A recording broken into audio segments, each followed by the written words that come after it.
Hello, my name is Lauren and I am finally back to discuss Lilo and Stitch experiments and why we should all be afraid of them. I just had to graduate college to get my free time back. In the last two episodes, we discussed all of Jumba's experiments from Series 0 and Series 1. And I, for one, think that all of our lives are better for it. So far, we've determined that the most powerful abilities are to control all living creatures and the concept of luck itself. And this week, we're looking at the IT department of Jumba's lab. Ah yes, Series 2, the science and technology branch of genetic experiments designed to destroy the world, one smartphone explosion at a time. So let's dive in and discover why technology is even scarier than we thought.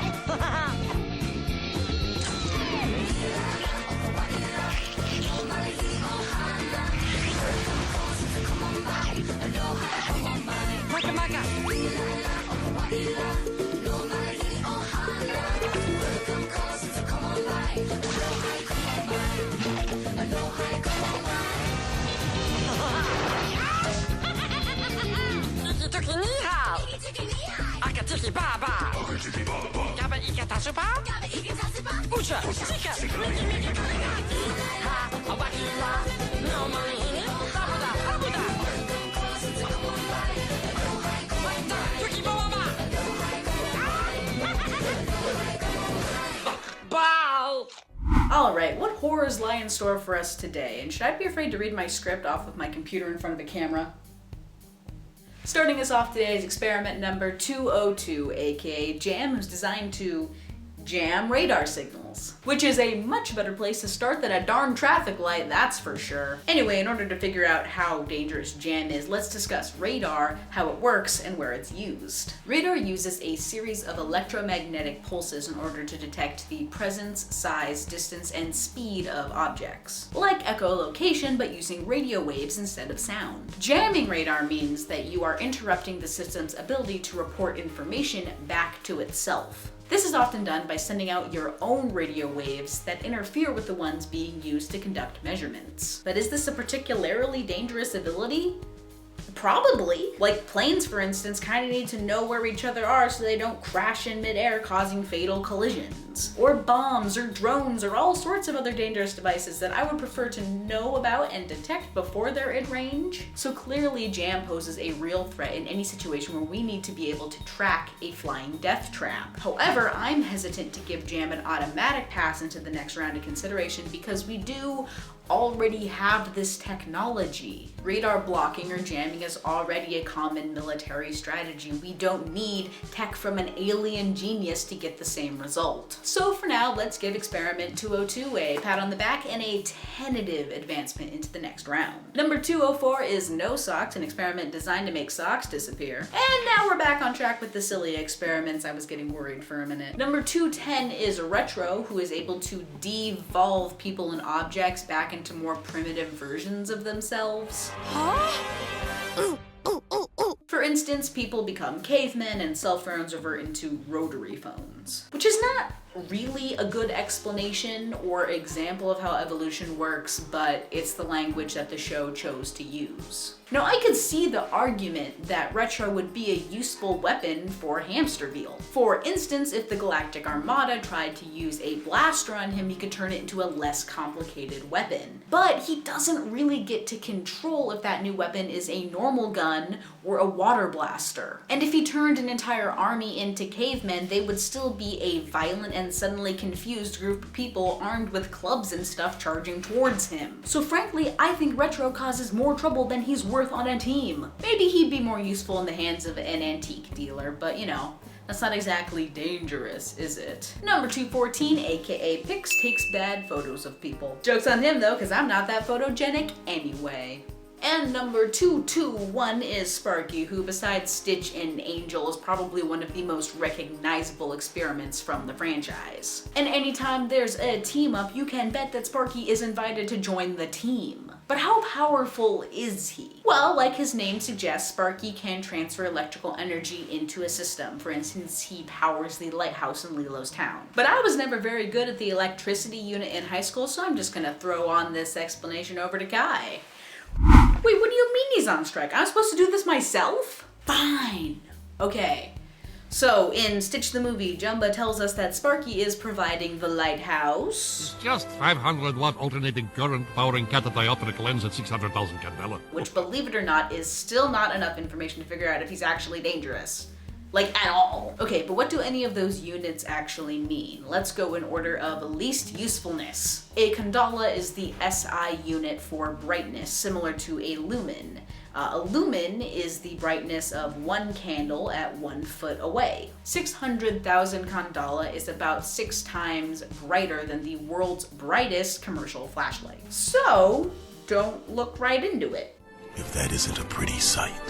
This planet just never ceases to amaze. Alternating currents are opposed to direct currents. One was invented by Thomas Edison, the other is actually useful. Direct currents only have charge moving in one direction, whereas alternate currents periodically switch back and forth between the two directions of moving current. Now, even though we know the wattage of Sparky's electricity, that doesn't actually tell us how deadly his shock is. For that, we need to know how much current, or amps, would be traveling through your body if you came in contact with him. Wattage, however, is a measurement of joules or energy transferred per second.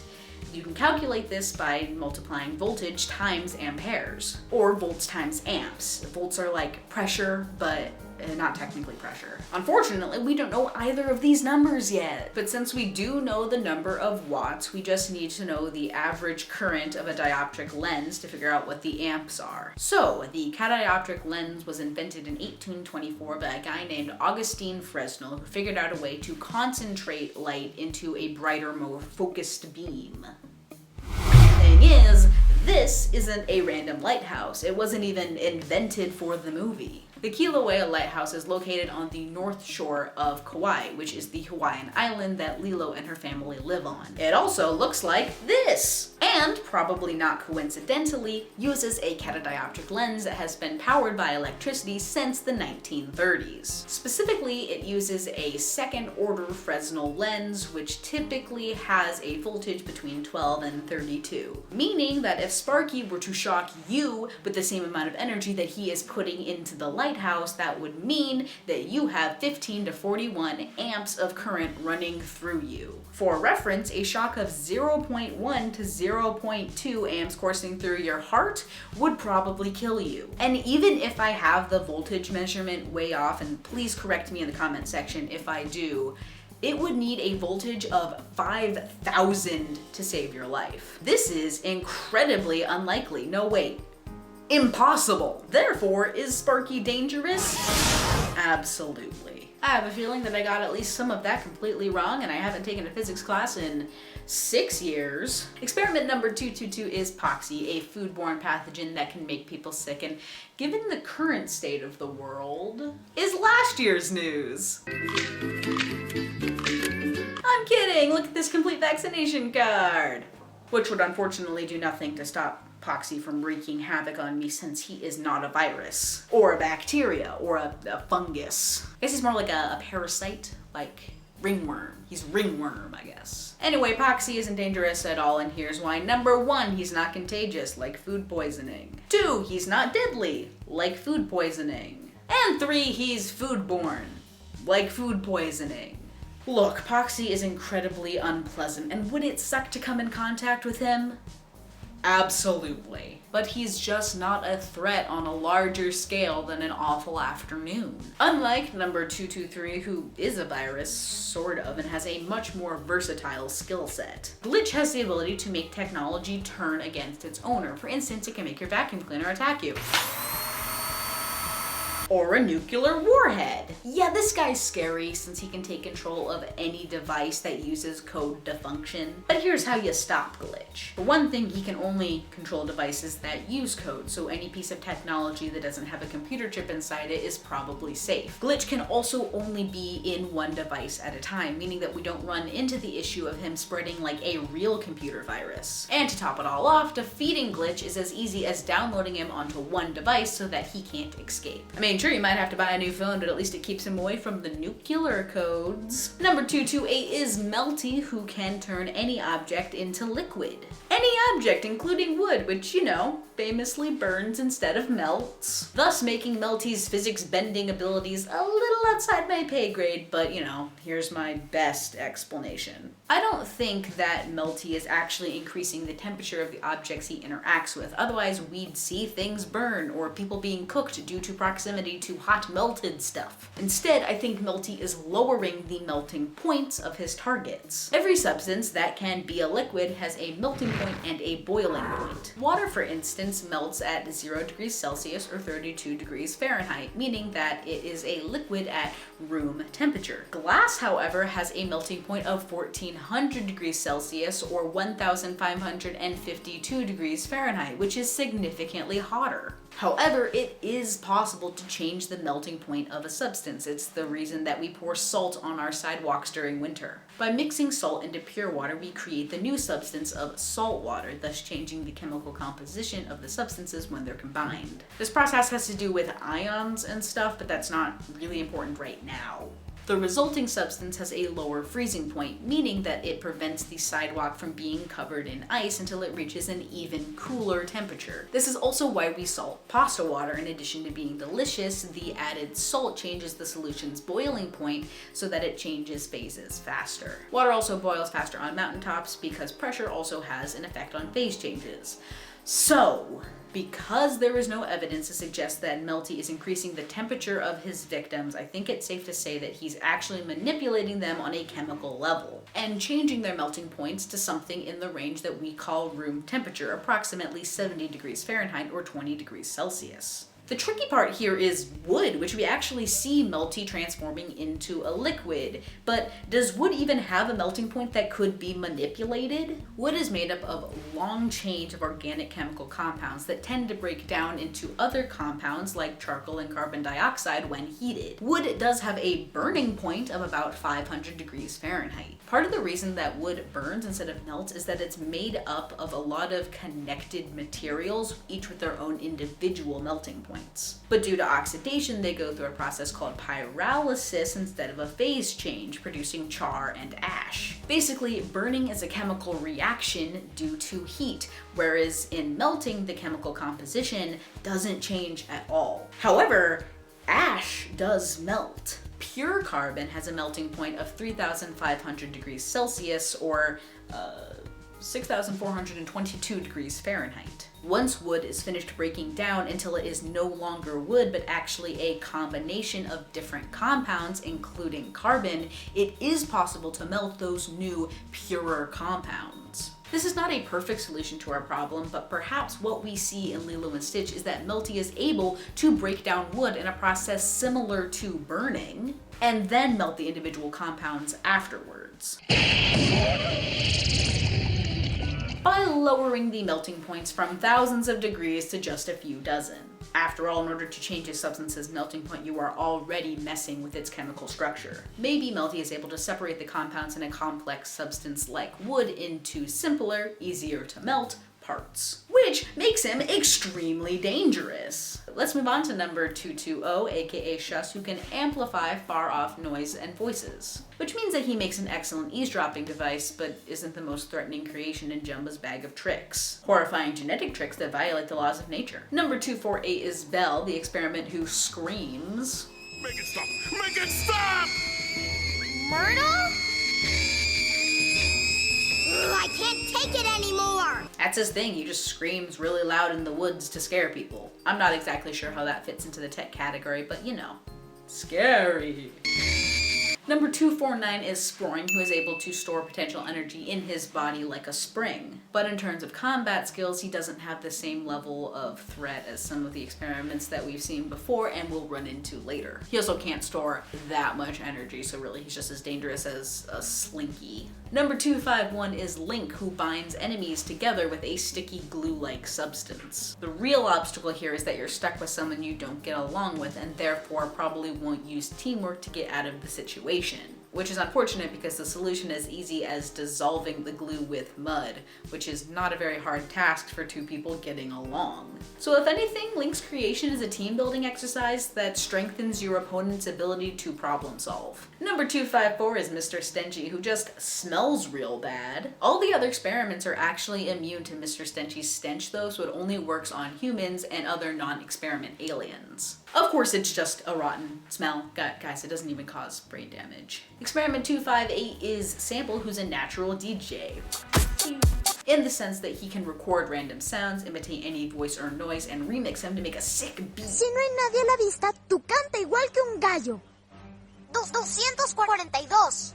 Tú canta igual que un gallo. I guess you could use Sample to infiltrate any system where identification is based on voice recognition, but he also has a habit of mixing random noises into everything, so I think you'd get discovered pretty quickly. Number 262 is Ace, who is a complete failure for Jumba, the evil scientist, because Ace is genetically engineered to be pure good all the time, no rehabilitation required. I think it's safe to say that Ace is actually one of the least dangerous experiments because he'd never put anyone in harm's way on purpose. So, moving on. Next up we have experiment number 267, aka Wishy Washy, who can grant any wish, like an adorable genie. However, also like a genie, you can never really get what you want from Wishy Washy because he interprets all of your words as literally as possible. And ironically, if that makes sense. Basically, most of the time you get exactly what you don't want, or something you never wanted in the first place. In which case you never should have made a wish in the first case, making him a useless experiment. Especially since he can only give a limited amount of wishes and the show never gives us any indication that he can recharge. In which case he becomes even more useless when he runs out of wishes. Therefore, Wishy Washy shouldn't be on Hamsterville's most wanted list. Number 247 is Alexander, named after the inventor of the telephone, Alexander Graham Bell.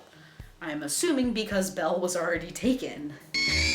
Anyway, Alexander makes long-distance phone calls. He doesn't interfere with them, he just makes them, which I guess is a pretty useful tool when it gets used all throughout the galaxy, but isn't that dangerous for our purposes? Number 275 is Tickle Tummy, whose power set is implied by his name. Yeah, he tickles people on the stomach. Of course, his tickling is able to immobilize his victims through laughter.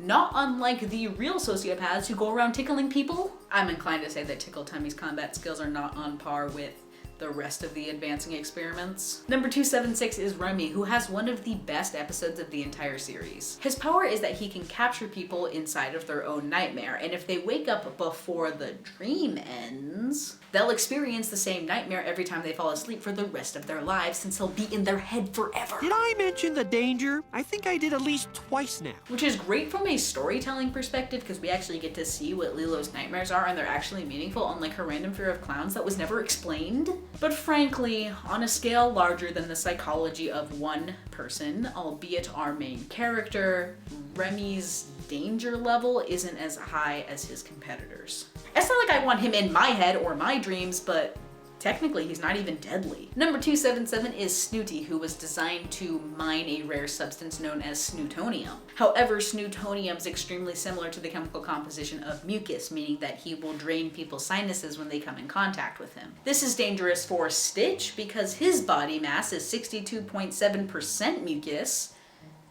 Gross, which means that after his contact with Snooty, it left him extremely dehydrated. But for a normal human, it's the equivalent of a sniff of Flonase. In fact, Snooty's one true place is with Lilo's friend Victoria, who has severe allergies and actually needs his service. Number 285 is Lax, who makes people lazy, in the sense that he causes them to lose all motivation to do anything else than lounge around and relax. Crowns with their enclosure green, and fruity drinks reign supreme. I penned that last part. He can also technically do this to machines too, like they don't actually break, they just don't want to function properly anymore. Lax is one of those experiments that becomes more dangerous the more people he comes in contact with. If he zaps an entire army, they will just give up and let you conquer their civilization. They will be completely willing subjects as long as you want them to do nothing. The one caveat here is that if you find doing work relaxing, like Gretchen from the Disney show Recess. Actually, Spinelli, none of you are here for leisure. Then Lax has almost no effect on you at all. But I'm going to say that Lax does advance into the next round because I'm pessimistic and don't think that the entire population of Earth has as good of a worth ethic as Gretchen. Number 288 is Boomer. Okay. I hate that I wrote that joke too. Boomer is a boomerang. Nothing special, not particularly dangerous. Just saying, every kid owned a boomerang at some point and I have never gotten one to come back to me. And finally, number 297 is Short Stuff, who's able to make electrical devices malfunction, not too dissimilar from Glitch. However, Short Stuff is now unable to use his powers because he was hit by a growth wave and is now a giant crab. Since Short Stuff short circuits devices by crawling inside and cutting their wires, being enormous kinda puts a damper on his special abilities. Therefore, the most dangerous thing about him now is his size, but frankly, it's still not as threatening as some of the other experiments that we've seen today. So where does that leave us for Series 2? Our final contenders are Jam, Sparky, Melty, and Lax. And looking at this list, I think it's pretty easy to disqualify Jam at this point because, again, that technology already exists and I don't trust his combat skills. I also don't think Lax is on the same level either. He certainly makes people a lot easier to conquer, but he doesn't have as harmful of a physical threat. Lax should definitely be high on Hamsterville's most wanted list, but he's not as dangerous as our last two experiments. So, Sparky versus Melty. Physics and electricity versus chemistry and more physics. Let's talk about what 500 watts of power can do. Because in the grand scheme of things, Sparky's shock is certainly deadly head-on, but not mind-bogglingly powerful.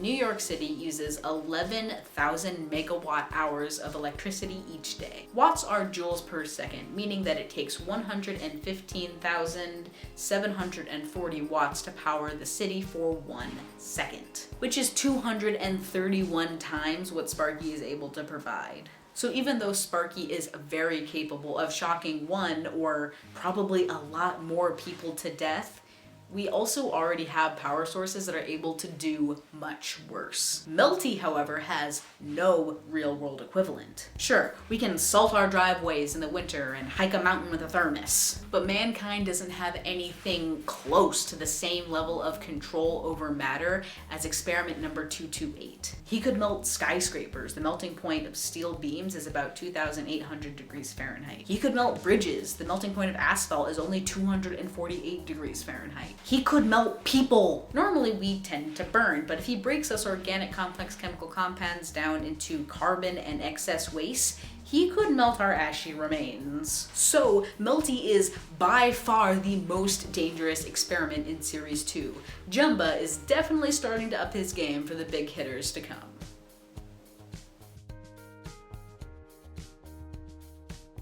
Series 2 was much harder to research than the first two series. I really hope I didn't get anything too wrong, but if I did, please correct me by leaving a comment in the section down below.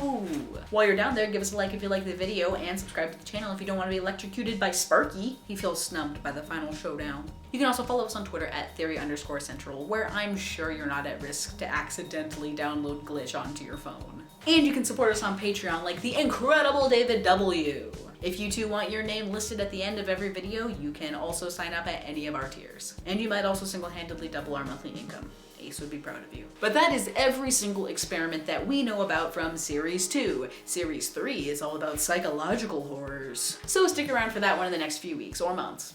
I'm not promising anything. So thanks for watching. Pix is my cameraman, and I'll see you later.